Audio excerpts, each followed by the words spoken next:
there have been a couple of people who have been noting that the vaccination, after the universal vaccinations for, I'm just trying to find the, give me 1 second, I'm just trying to find the graph that was being discussed. But there was a graph shown, and a couple of people have mentioned that after the universal birth dose, they've mentioned that the fact that in later adolescents and young adults, the fact that the rates have gone down somehow takes away from the efficacy of the universal birth dose. But this is where sort of historical vaccine policy knowledge is really important, because in the 1990s, of course, at the same time as the universal birth dose, there was also a recommendation, a risk-based recommendation for adolescents to be vaccinated against hepatitis B that also indicated and sort of showed us through experience that targeted recommendations did not work. So adolescent universal recommendations were promulgated in 1995. And a lot of data and some misinformation presented today, and it becomes overwhelming and disorganized. It would be really helpful to see a comprehensive, organized presentation pertaining to these votes that really explore the risks and benefits. So first, let me just clarify. The slide you pointed to is CDC data. It's not misinformation, just to make sure that everybody understands what data we're looking at. And this is a data that is used to make the assertion that the universal dose of Hep B that was instituted first in 1991 and was fully enforced in 2005 is responsible for the major decrease that we see in the overall number of acute cases in the US. This statement is factually not correct.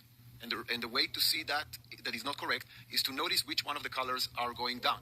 And the colors that are going down are of ages that at the time, at the years that we are looking at, the babies that were vaccinated after 1991 were not on those age groups. These are older people. Now, you mentioned correctly that there were other interventions that were applied to the high-risk populations.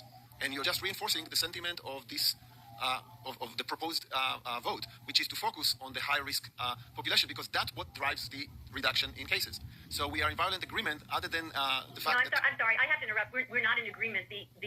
The risk-based strategy to address adolescence was not successful, and that is why there was a universal recommendation in 1995.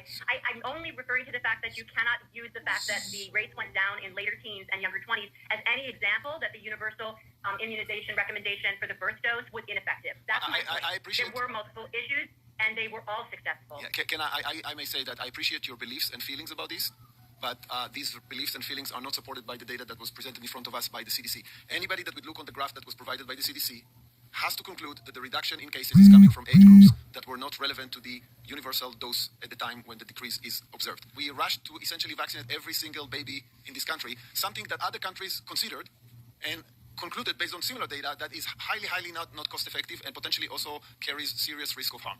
So I appreciate beliefs and feelings, but the data presented to us by the CDC, not misinformation, is telling a different story than what you believe in. This is not beliefs and feelings. This is looking at the data, and I will also, I'm sorry.